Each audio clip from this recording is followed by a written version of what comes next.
Hey guys, it's Maggie and I am back today, and apparently this month is Women's Health Month, I believe. I googled it, somebody said it. So anyway, I'm claiming it to be if it's not, because I certainly have the power to do that. But in honor of Women's Health Month, I wanted to talk about my experience with the dealing of periods and not having a colon or rectum. I have talked about this before, but now I am over 2 years out from my surgery, which is absolutely wild to me.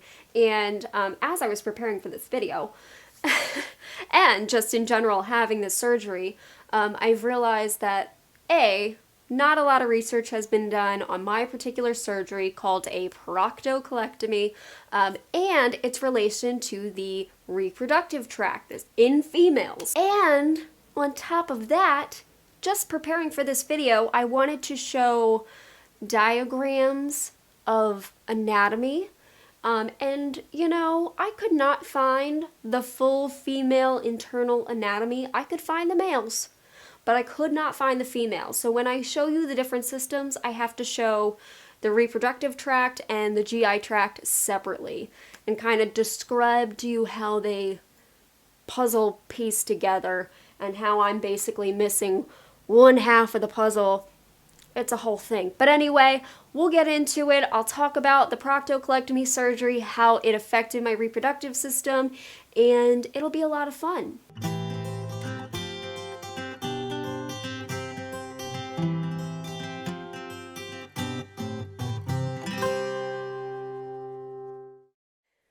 I love talking about this. I love talking about my hoo-ha because I really tend to blow people's minds when I say, like, no, I don't have an anus anymore.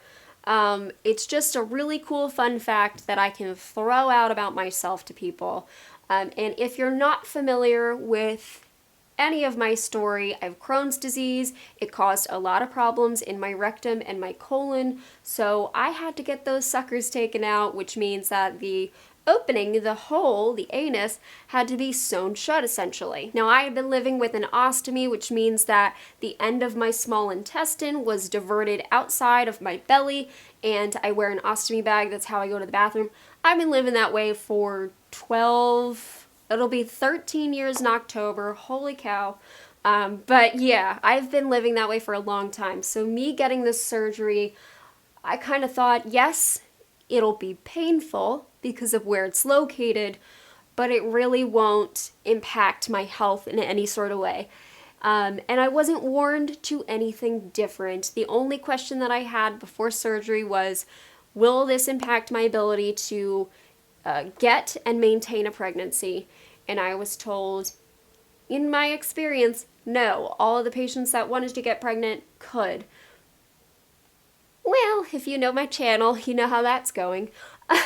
But there were so many other things that happened. When I talk about this, I tend to get a few people, usually men, saying the vagina, the uterus have nothing to do with the GI tract. It's nothing to do with the colon or anything. Let's talk about that. So I'm going to show you somewhere.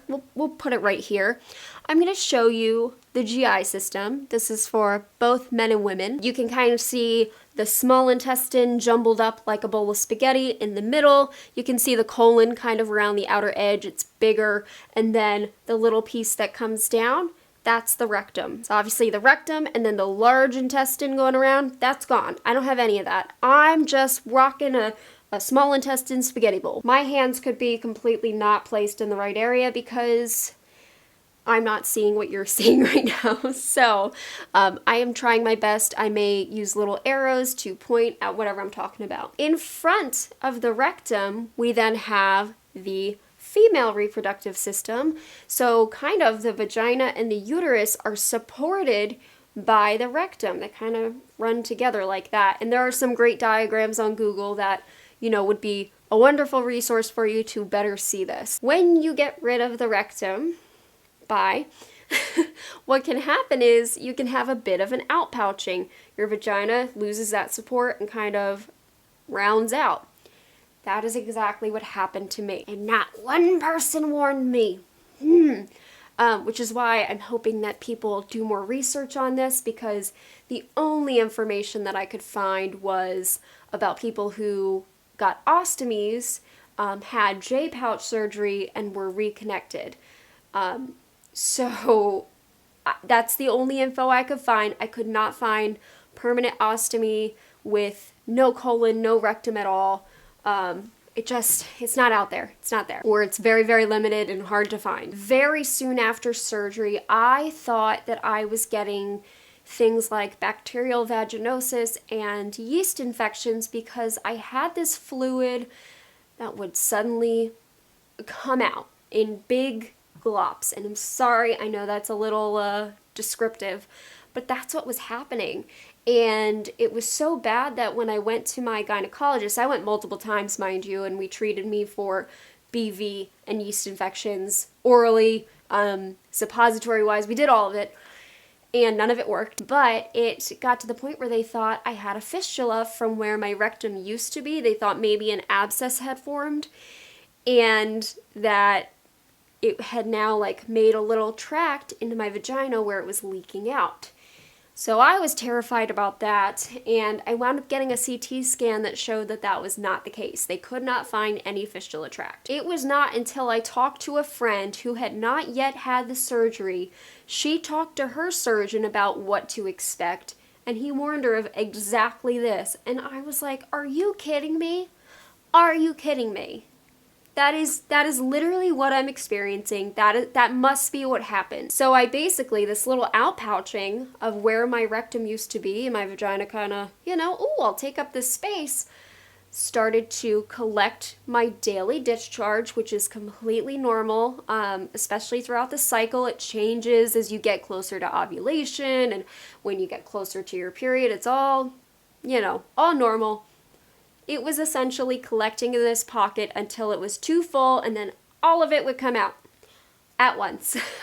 And so it looked like a lot of fluid to me, but in reality it was just the previous day or two's collection. And that's pretty gross, and it's not great for the health of the vagina anyway.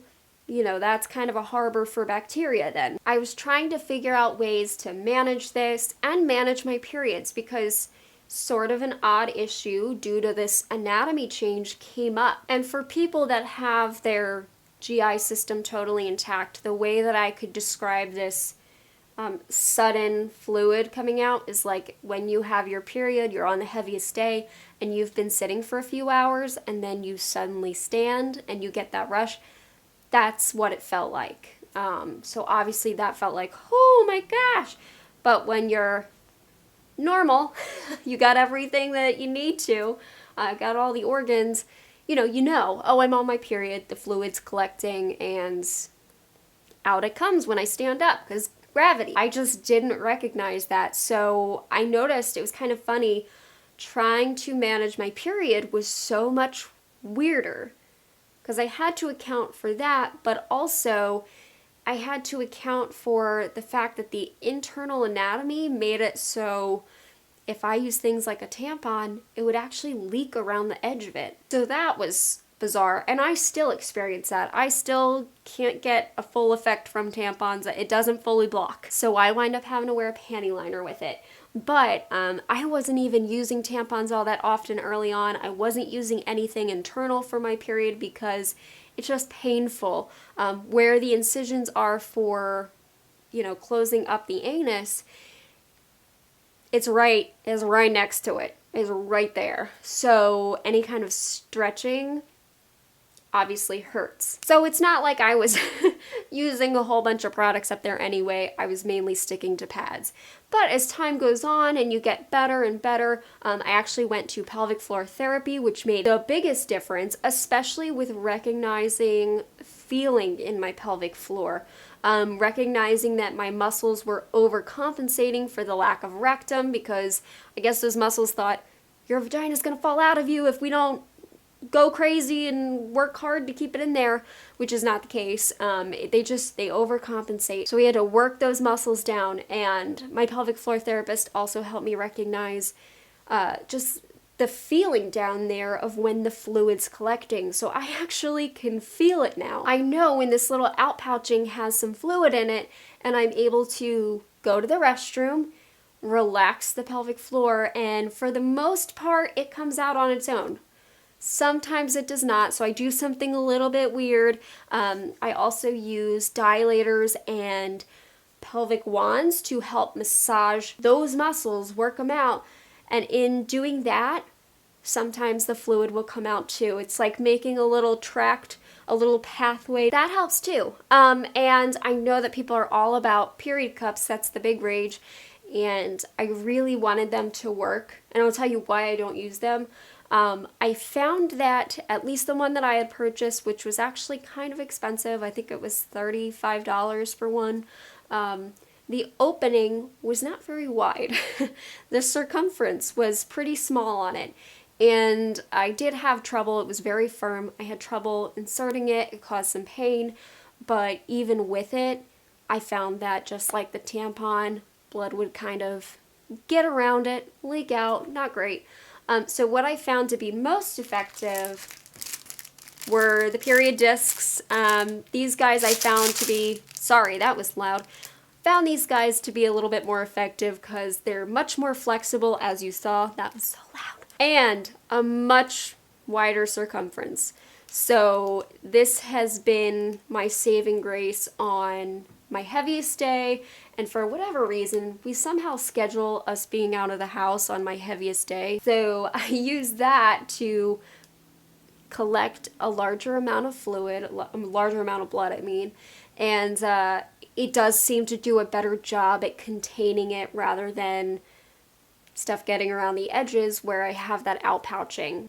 But yeah, this was all the things that I mentioned are things that I did not expect prior to having that surgery, and maybe it would have made me think a little bit differently about how to prepare for the surgery, but I definitely felt validated when after hearing my friend talk about it, and I was like, oh my gosh, those, what your surgeon said, those are the exact symptoms that I'm experiencing. Going to the pelvic floor therapist and she actually feeling that outpouching, validation. It's like, okay, this makes sense. This makes sense.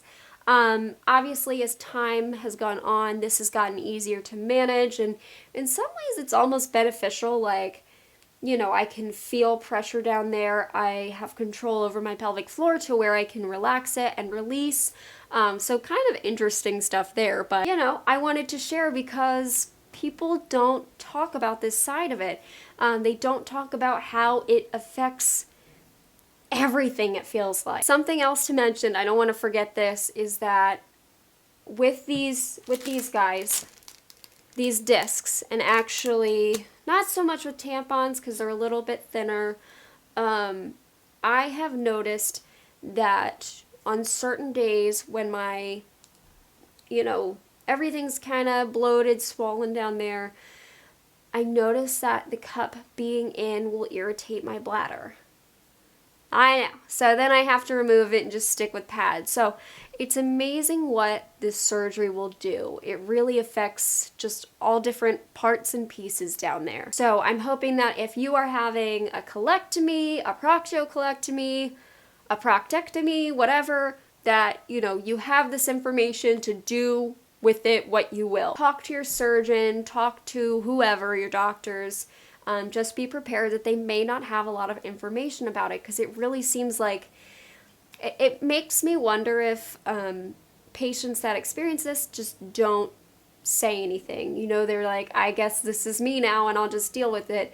Whereas me, I went back to the surgeon, I don't know how many times, bugging them about it, and the gynecologist and my primary care, because I was like, this isn't, like, this is not normal. All I was supposed to do was not have a butthole, not dealing with vagina problems. What the heck? Anyways, I'm sure that this video is going to be demonetized. Oh well, information needs to be out there. So anyways, hopefully this was informative for you. I hope that you enjoyed this video. If you have any more comments on this, please post them below. If you have any information about it or you have your own experience with it, please share that as well, because it is way more common than I ever knew. And the first time I talked about this, that video blew up. People were just so curious about it, and there were so many patients that said, I had this too. I enjoy sharing about the little things that, you know, people wonder, is this normal with me? Am I the only one experiencing this? No, you're never the only one experiencing it. It's just nobody wants to talk about it. So, that's why I named this channel Let's Talk IBD. Hopefully you enjoyed this video, and I'll see you in the next. Bye, guys.